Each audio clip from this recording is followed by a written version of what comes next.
Just listen by Mark Goldstone. शायद आपके साथ ऐसा कभी हुआ होगा कि आप अपने किसी खास दोस्त या परिवार के किसी सदस्य से बात कर रहे होते हैं, लेकिन वो व्यक्ति आपकी बात नहीं सुनता। आपको शायद लगता होगा कि आप उसे जितना ज्यादा समझाते हैं वो उतना ज्यादा गलत काम करता है। ऐसे में शायद गलती उस व्यक्ति की नहीं बल्कि आपके समझाने के तरीके में है। आज के वक्त में टेक्नोलॉजी हमें पास लाने की बजाय दूर ले जा रही है।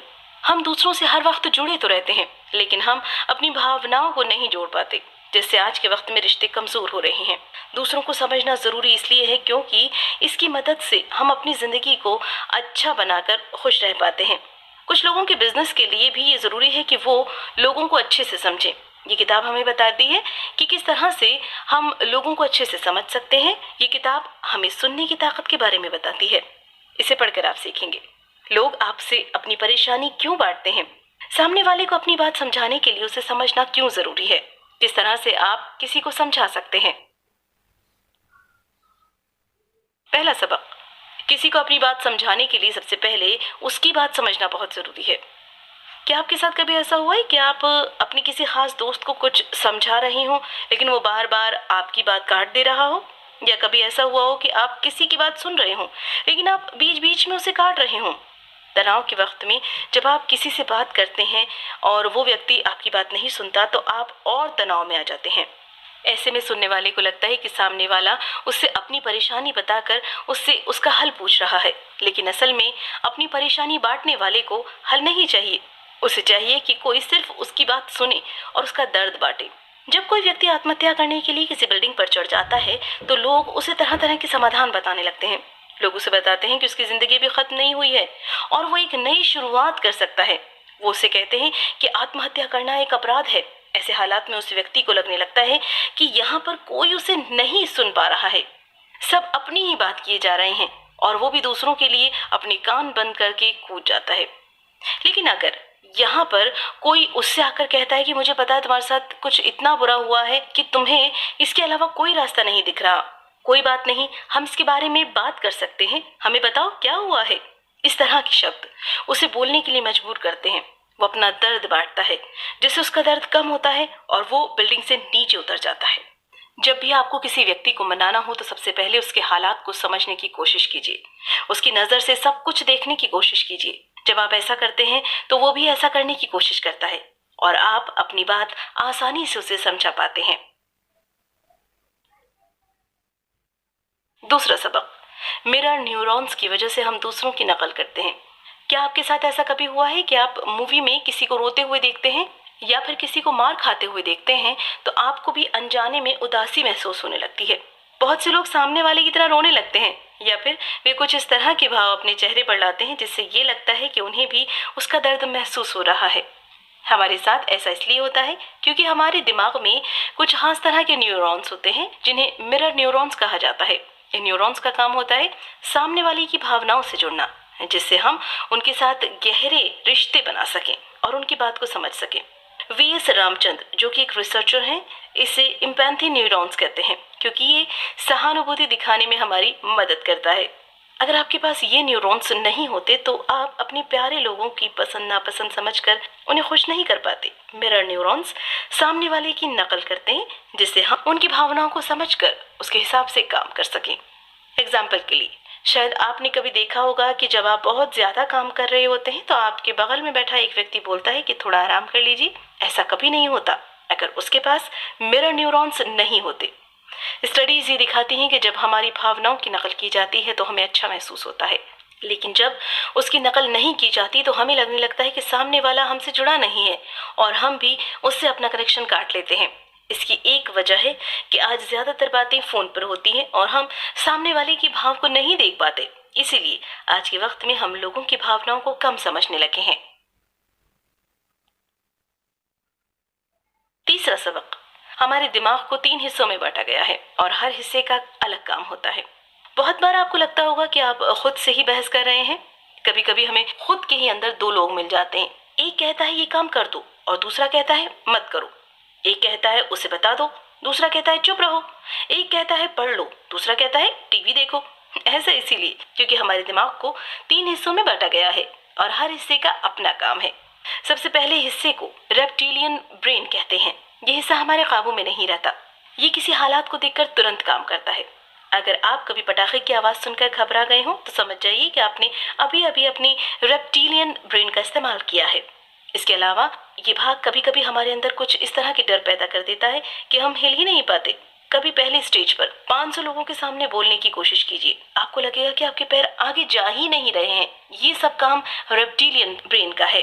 इसके बाद के हिस्से को मैमिलियन ब्रेन कहते हैं। इस हिस्से में हमारी भावनाएं रहती हैं। इस हिस्से को खुशी चाहिए, आराम चाहिए। ये हिस्सा गुस्से के लिए, प्यार के लिए, नफरत के लिए और तमाम तरह की भावनाओं के लिए जिम्मेदार है। लेकिन इसे सोचना नहीं आता। इसे आराम तो चाहिए, लेकिन ये हिस्सा इस बात को नहीं देखता कि वो आराम उसे किस कीमत पर मिल रहा है।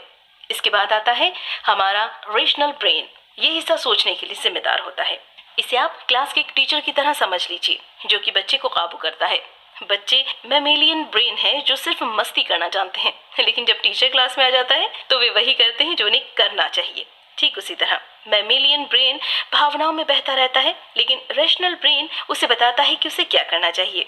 हर दिमाग के हिस्से को अलग अलग काम के लिए बनाया गया है, और जब हम उसे सही जगह पर इस्तेमाल करते हैं तो हमें सबसे ज्यादा फायदा मिलता है। चौथा सबक, अपने रेशनल ब्रेन का इस्तेमाल अच्छे से करने के लिए सबसे पहले आपको अपनी भावनाओं को काबू करना सीखना होगा। दूसरों की भावनाओं को समझने से पहले आपको सबसे पहले खुद की भावनाओं को जानना होगा।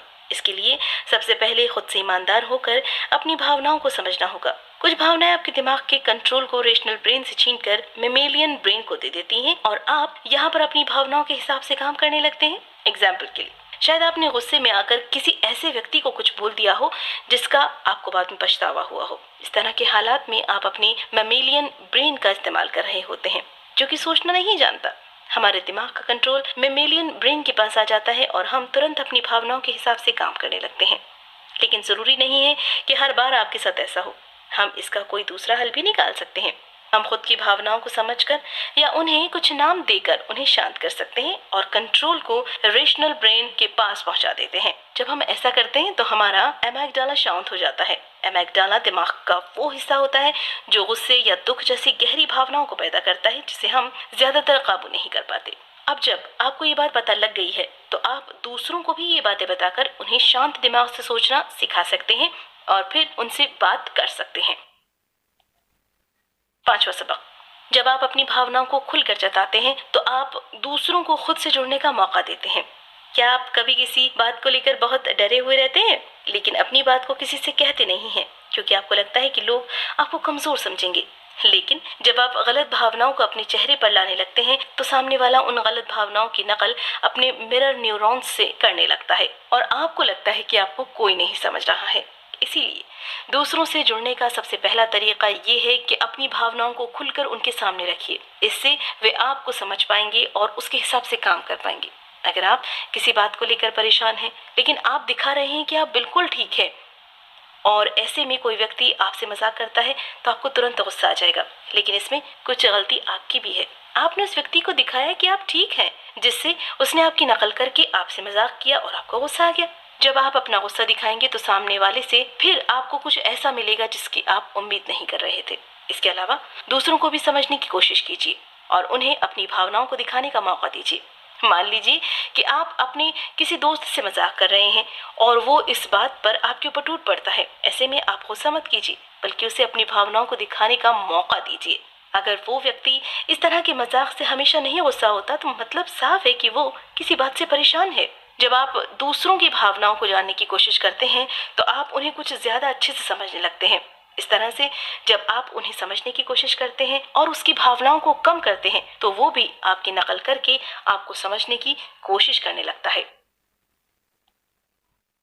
छठा सबक, लोगों से उनके बारे में जानने की कोशिश कीजिए। हम सभी को अपने बारे में बातें करना पसंद है। लोगों की इस भावना का फायदा उठाकर आप उन्हें कुछ ज्यादा हद तक समझ सकते हैं। जब आप लोगों को मौका देते हैं ताकि वो अपने बारे में या अपनी जिंदगी के बारे में बोल सकें तो वो आपको अपने बारे में बताते हैं, जिससे आपको उन्हें समझने में आसानी होती है।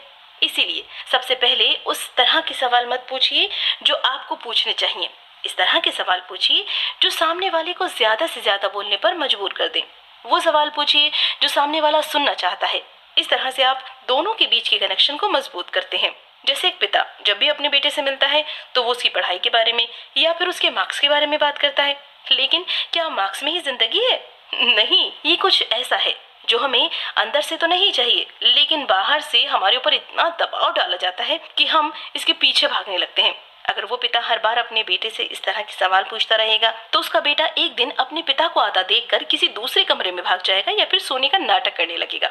इस तरह के हालात से बचने के लिए आपको उससे वो सवाल पूछने चाहिए जिसके जवाब देने में वो खुशी महसूस करे। एग्जाम्पल के लिए आप उसके दोस्त के बारे में बात कीजिए, उससे पूछिए कि उसकी कितनी गर्लफ्रेंड्स है, या अगर नहीं है तो उसकी क्लास की कौन सी लड़की उसे पसंद है। इस तरह के सवालों का जवाब देने में आपके बेटे को खुशी महसूस होगी, वो आपसे भागेगा नहीं, और जब कोई परेशानी होगी तो एक दोस्त की तरह आपसे आकर उसे बताएगा।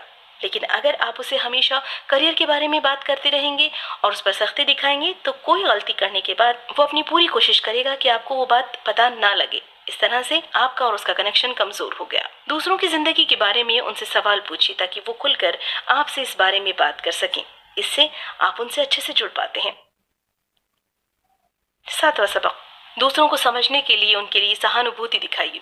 इस सबक में हम देखेंगे कि किस तरह से आप खुद को सामने वाले से जोड़ सकते हैं। इसके लिए सबसे पहले सामने वाले की भावनाओं को समझने की कोशिश कीजिए। इसके लिए आप कुछ खास तरह के सवाल पूछ सकते हैं। एग्जाम्पल के लिए आप उनसे पूछ सकते हैं कि क्या वो इस समय उदास महसूस कर रहे हैं। उनसे कहिए कि आप उनकी बात को समझने की कोशिश कर रहे हैं और आप जानना चाहते हैं कि वो कैसा महसूस कर रहे हैं। जब वे आपसे बताने लगे कि उनके साथ क्या हुआ है तो आप उनसे इसकी वजह जानने की कोशिश कीजिए। आप उनसे पूछिए कि उनके साथ ऐसा क्या हुआ जिससे वो उदास है। इस तरह से आप उनकी परेशानी की तह तक जा सकते हैं। जब वे खुलकर अपनी बात कर लेंगे तो आप उनसे पूछिए कि वे इस समय क्या पाना चाहते हैं या क्या करना चाहते हैं। उनसे पूछिए कि आप उनके लिए क्या कर सकते हैं या फिर वे खुद अपनी परेशानी का हल निकालने के लिए क्या कर सकते हैं। अंत में उनसे पूछिए कि उस चीज को पाने के लिए या उस काम को करने के लिए आपको क्या करना होगा। इस तरह से आप उनकी बात को समझ भी गए और आपने उनकी परेशानी सुलझा भी दी। इस तरह से बात करने पर आप न सिर्फ उसकी परेशानी सुलझाते हैं बल्कि उन्हें अच्छा भी महसूस कराते हैं। अब अगर वो शांत हो गया है और आपको अपनी कोई बात उसे समझानी है तो आप उसे समझा सकते हैं, क्योंकि अब वो सुनने के लिए तैयार है। उसे लगेगा कि आप उसे समझ रहे हैं और दिल से उसकी मदद करना चाहते हैं। ये तरीका अपनाकर आप किसी को भी समझा सकते हैं। कुल मिलाकर जब कोई व्यक्ति अपनी परेशानी बांटता है तो उसे अपनी परेशानी का हल नहीं चाहिए होता, वो बस चाहता है कि उसे कोई सुने और उसका दर्द बांटे। किसी को भी समझने के लिए सबसे पहले उसे सुनना बहुत जरूरी है। जब आप सामने वाले से वो पूछते हैं जिससे उसे खुद के बारे में बोलने का मौका मिलता है तो वो खुलकर आपसे अपनी परेशानी बांटता है। क्या करें, अपनी भावनाओं को जताने में हिचकिचाइए मत। अगर आप किसी भी चीज से डर रहे हैं या किसी बात को लेकर परेशान हैं तो उसे छिपाइए मत।